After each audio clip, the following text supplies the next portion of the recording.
From New York City, the makers of Clipper Craft clothes for men and more than 1,200 leading retail stores from coast to coast present that immortal character created by Sir Arthur Conan Doyle, the world's most famous detective, Sherlock Holmes, starring John Stanley.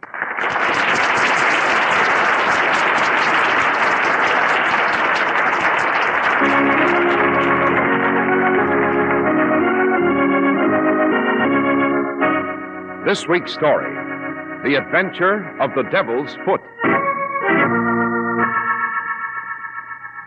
Holmes, why are we running up these stairs? Where are we going? To the room above, Watson. If we... Holmes, listen! The devil's foot is here in my room! The devil's foot! The devil's foot? Good Lord, Holmes, what is that? Death, Watson. A foul and fiendish death, worthy of Satan himself.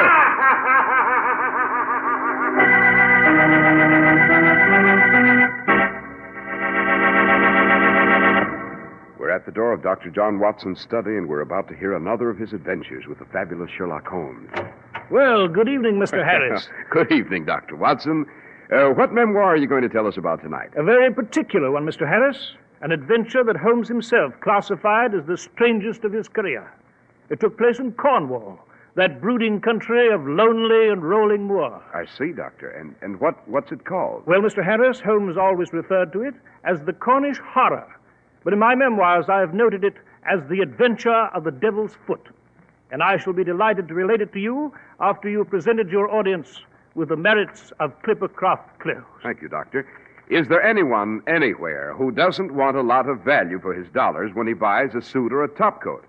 I doubt it. Most men want skillful tailoring, fabric that's long-wearing, looks that stand out in a crowd. And that's just what they get in a suit or overcoat with a Clipper Craft label, and at a price they can afford to pay. Yes, Clipper Craft is considered one of the greatest clothing values in America today because dollar for dollar, you can't beat the values. A Clipper Craft pure worsted suit, for example, is only $45. A Clipper Craft topcoat or overcoat is just $40 to $47.50. And there's quality in every inch of the fabric, every seam, every buttonhole. Yes, for a deliberately planned clothing buy that's honest-to-goodness quality and value through and through. See the fine Clipper Craft clothes at your local independent store, a store you can trust. Compare Clipper Craft with clothes selling for many dollars more.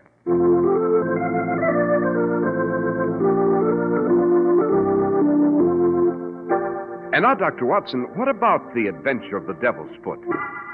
Well, Mr. Harris, it began in the spring of 1897. In that year, Holmes's iron constitution began to show some signs of strain. So we repaired for a holiday to a house on the tip of the Cornish Peninsula. Little did we suspect what was soon to transpire. It began one evening at a house called Tredanick Wather, near an old stone cross on a moor.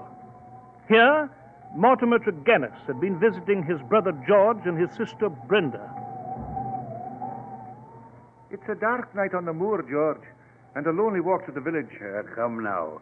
My dear brother Mortimer isn't afraid of ghosts and devils now, is he? George, why don't you stop? Why don't you let Mortimer alone? He lets us well enough alone, don't he, sister? The moor's not good enough for him, oh no. He has to live alone at the vicar's in the village. But you'd like to live in better style, wouldn't you, Mortimer? What do you mean? You know what I mean. The shares of the tin mine Father left to Brenda and me. You'd like to have them for your own, wouldn't you? George, please, you're being rude and uncharitable. Perhaps I am, Brenda. I could never stomach a coward. I'm not a coward, George. It's just the way the moor is tonight, with the wind howling out there, and the moon gone, and that old stone cross standing naked against the sky, and... George. Oh, what is it, Mortimer? I thought I saw something moving around out there. A figure in a black cloak with shining eyes. Evil eyes. Well, bless me. He's seeing the goblins already, Brenda. Afraid to walk home now, hey, Mortimer? I wouldn't stay here another minute if you begged me to, George. I'm tired of your carping and your insults. I'll show you if I'm afraid to cross the moor. Mortimer. Good night.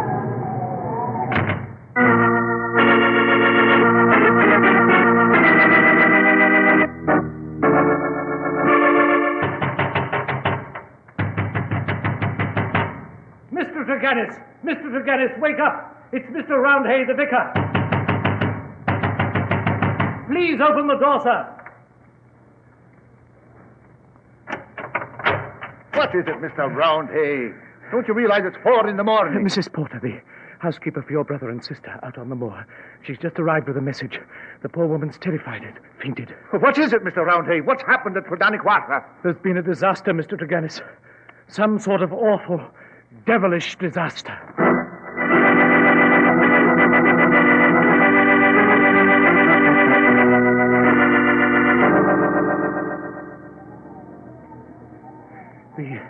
The lights are on in the house, Mr. Tregennis. Yes. I don't understand it, Mr. Roundhay. My sister and brother were perfectly all right when I left. Suppose we go in and take a look.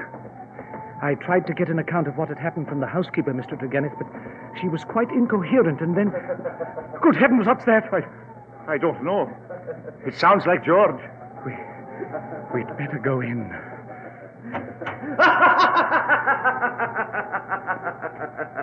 Oh, good heavens! Mr. Tregennis, your sister, she's dead. And your brother Georgie, he's gone mad. They were playing whist. It was the devil what come here. The devil! The devil! The devil!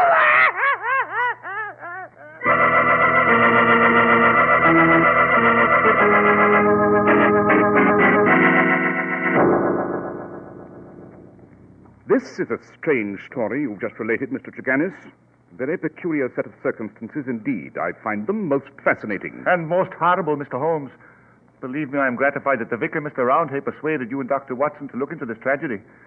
We consider it most fortunate that you decided to take your holiday here. Yes, quite. Now then, Mr. Tregennis. Yes, Mr. Holmes. As I understand it, your sister was found dead, and your brother was still holding his twist cards and laughing wildly. What do you make of it, Holmes? It's a little too early to form any conclusion, Watson. But to continue, Mr. Tregennis, you thought you saw something lurking out on the moor just at the time you were to leave the house last night.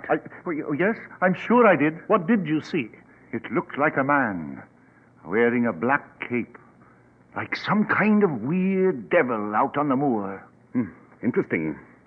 Very. Watson. Yes, Holmes? Suppose we go to the house on the moor and question the housekeeper at once.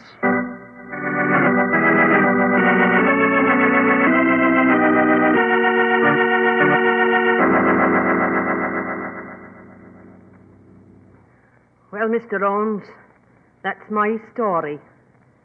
I was asleep. Heard George laughing as though he were barring me.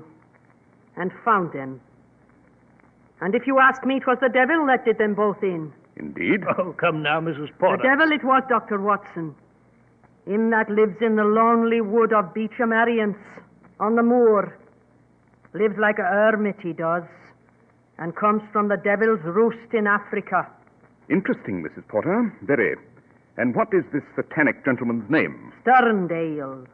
Dr. Sterndale, he calls himself. Holmes, Sterndale, the famous African explorer. Yes, quite, Watson.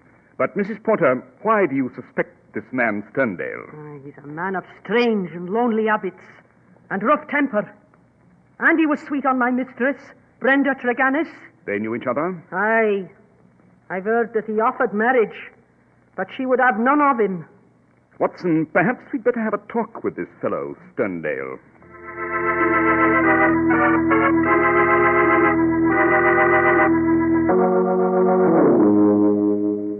You seem to resent our morning visit to your retreat, Dr. Sterndale.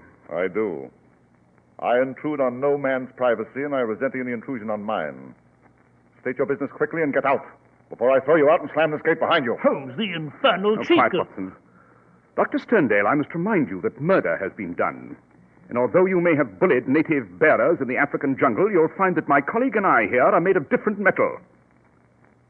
Now then, a question or two. Very well, but be quick about it. I understand you bear some distant relationship to the Tregennis family. Very distant? What of it? And that when the tragedy happened, you were on your way to Africa. You had, in fact, reached Plymouth when you suddenly returned. You are well informed, Mr. Holmes. Thank you. I find facts to be strong allies in my business. Dr. Sterndale, how did you know of this tragedy, since it could not have been in the Plymouth newspapers? I received a telegram. May I ask from whom? Lost it, man. You're inquisitive. I take it, then, you do not propose to answer my question? I got it from the vicar, Mr. Roundhay. Naturally, I returned here to Cornwall and let my boat go. And now, Mr. Holmes, I had quite enough of you and your friend. Holmes, someone is coming. Yes, Watson. It's the vicar. He seems to be in a great hurry. Yes. Mr. Holmes. Mr. Holmes. Yes? What is it, Mr. Roundhay? Speak up, man. We are devil-ridden, Mr. Holmes. There's a devil in the parish, and we are in the hands of Satan. What are you talking about? It's Mr. Tregennis, Mr. Mortimer Tregennis. He's suddenly gone mad. Stark, raving mad.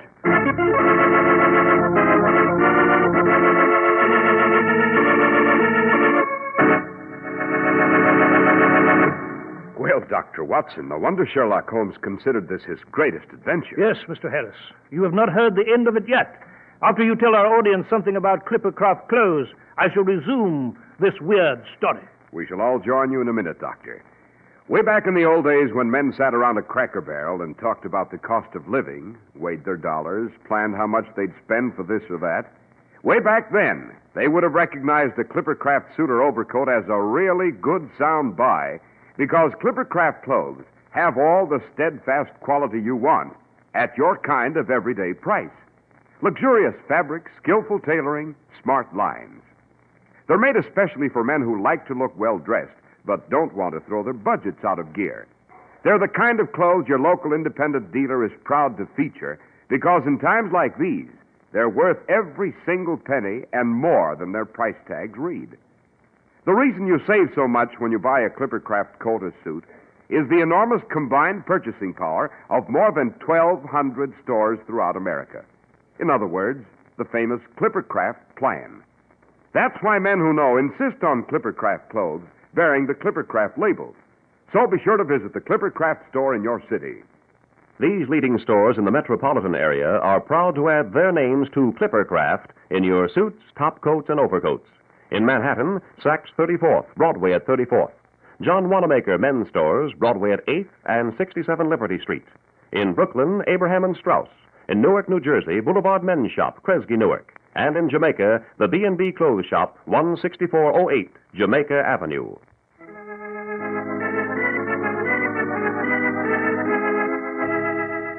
And now, Dr. Watson, you were relating to us the adventure of the Devil's Foot. So I was, Mr. Harris, so I was. After the vicar's dramatic announcement, Holmes and I joined him in his carriage. We raced out of the wood and across the desolate Cornish moor until we reached the village. At the vicarage, Holmes and I mounted the stairs two at a time toward Mortimer Tregennis's room. And then... Holmes, good Lord, listen, he's raving. Come on, Watson. Yes. Holmes, he's... It was in this room, the devil's foot. The devil's foot. The devil's foot. Holmes, the devil's foot. What the deuce... Holmes, that pungent odor we detected at the house. It's in here. Quick, Watson. Open the window. Right, Holmes. Devil's foot. Still present. The devil's foot. Yes.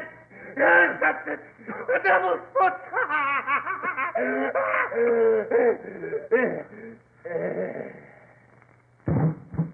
Holmes. Mortimer Tregennis. It's too late to do anything for him now, Watson. Dash it, Holmes. What in blazes has happened? What is all this gibberish about a devil's foot? No time to answer questions now, my dear Watson. I'm going to examine the garden at once.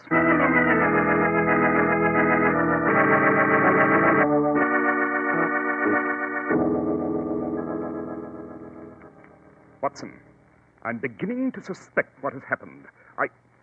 Aha! What is it, Holmes? Observe, Watson, note. This footprint here in the soft earth. It has a ribbed pattern.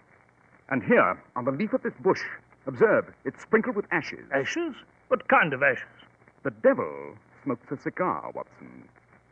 Come, let us go back to the room upstairs.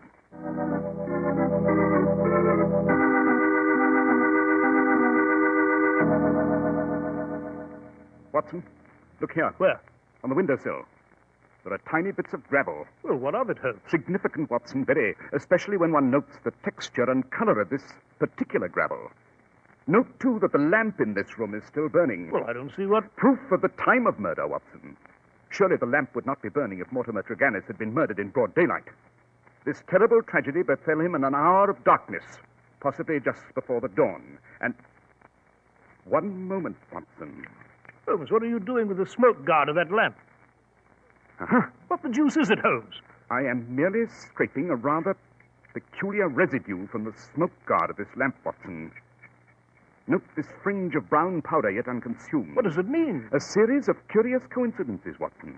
In each case, at the house on the moor and here at the vicarage, there was heat by fire. At the house, the fire in the hearth. Here, this lamp. In each case, there was a peculiar, pungent odor in the air. And in each case, madness and finally death was the result. Yes, but Holmes, what have all these got to do with the devil's foot? I cannot be sure, my dear fellow, until we reach our own quarters. And there, Watson, we shall conduct an interesting and perhaps a dangerous experiment.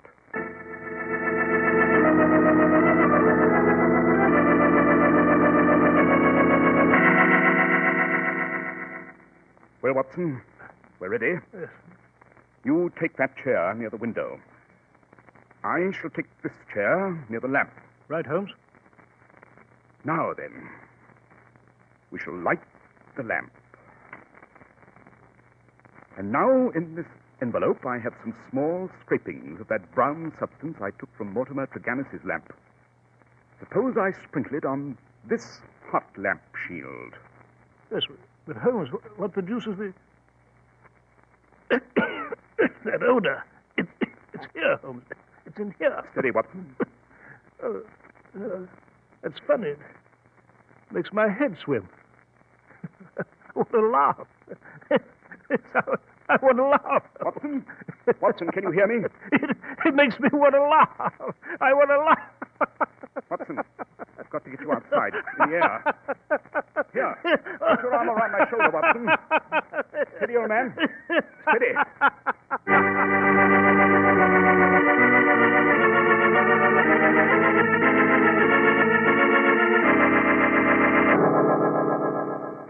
Watson, you all right, my dear fellow? Oh, Holmes.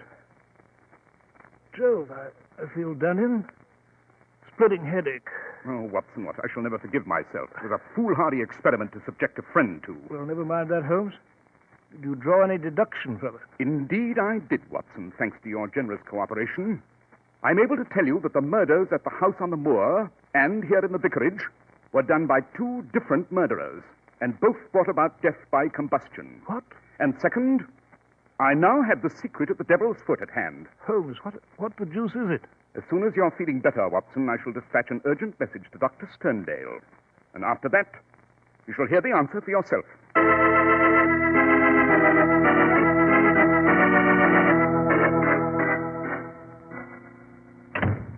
Ah, good evening, Dr. Sterndale. Mr. Holmes, I am in receipt of your rather cryptic message. Ah, to be sure. And I'm at a loss to know, sir, what you can have to speak about that affects me in such an intimate manner. Would murder be reason enough, Dr. Sterndale? Murder? Precisely. You killed Mortimer Tregennis. By the great Peter, Mr. Holmes, I've a mind to twist your neck. I've lived among savages in Africa these many years and beyond the law. You do well not to forget it. I have no desire to do you an injury. Nor have I any desire to do you an injury, Dr. Sterndale. Surely the clearest proof, knowing what I know, is that I have sent for you instead of the official police. What do you know, Mr. Holmes? I know that Mortimer Tregennis killed his brother George and his sister Brenda. I know that you were deeply attached to his sister, that you returned when notified by the vicar and took your revenge. I know also that you and Mortimer both used the same method. The devil's foot. Holmes, what the blazes is this devil's foot? This, Watson. These tiny brown particles we found on Mortimer's lamp. What? Why, it's impossible. How did you know, Holmes? I didn't think anyone knew. It so happens my hobby is chemistry, Dr. Sterndale, and specifically the chemistry of rare poisons. Yes, but Holmes... Devil's foot, Watson, comes from a rare African plant. Devil's foot root. It induces madness, then death. The root is shaped like a foot, half human, half goat-like, hence the name. It's used as an ordeal poison by medicine men in certain districts of West Africa. I presume you brought back this specimen from the Ubangi country, Dr. Sterndale. Am I correct? Yes. Yes, that's correct. Mr. Holmes, how... Obvious, my dear doctor. Obvious. In some manner, Mortimer Tregennis received some of this powder from you. Yes. I showed it to him on one occasion, and he must have stolen it. Precisely. Tregennis coveted the shares his brother and sister owned in the family tin mine. When he left the house on the moor, he threw some of the devil's foot into the fire. Yes. Yes, he killed her. He killed Brenda out of his greed for money. But I loved her. I loved her more than anything in the world. That is why I lived near her on this desolate moor. How does it happen, Doctor, that you didn't marry her? Because I already have a wife, and she refuses to release me. When I heard that Mortimer had killed the only person I loved in this world, and when I heard how she had died, I knew. And so I returned. Right. You woke Mortimer by throwing gravel on his window, a gravel peculiar to your own grounds. You requested an audience in his chambers and threw some of the particles on his lamp. Then you went down to the garden, smoked a cigar, and waited for him to die. So that was the footprint? Yes, Watson, of the very tennis shoes Dr. Sterndale's wearing now. Dr. Sterndale. Yes, Mr. Holmes? Why didn't you appeal to the official police? Accuse Mortimer Tregennis yourself. I thought of that. The facts were true, but what jury would believe my fantastic story? And so I took justice into my own hands. Well, Mr. Holmes, there's my story. You can do what you will. I have no particular desire to live anymore. If you were a man who loved as I did, perhaps you would understand. Dr. Sterndale, what were your plans? I had intended to bury myself in Central Africa and never return. My work there had only begun. Then by all means go. I'm not at liberty to prevent you. Mr. Holmes. You mean... I mean, Dr. Sterndale, that my investigation has been independent of the official police. I have never loved a woman. But if I had, and the woman I loved had met such an end, well, I don't know. I don't know.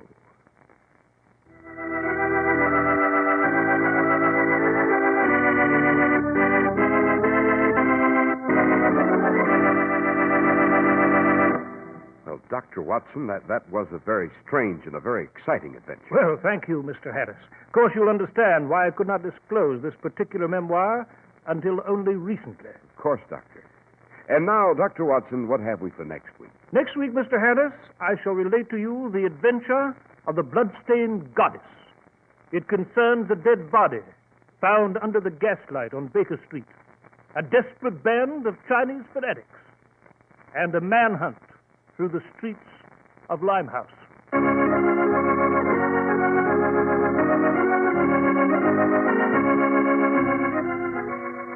The makers of Clipper Craft clothes in more than 1,200 stores from coast to coast have brought you another in the new series of broadcasts featuring the world's most famous detective, Sherlock Holmes.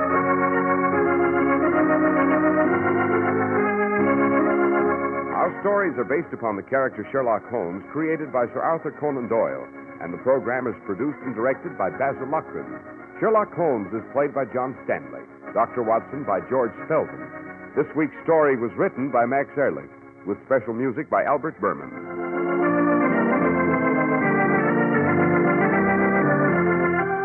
If you don't know your Clipper Craft dealer, write Clipper Craft, 200 Fifth Avenue, New York City. Be sure to listen next week to Sherlock Holmes in the adventure of the blood-stained goddess.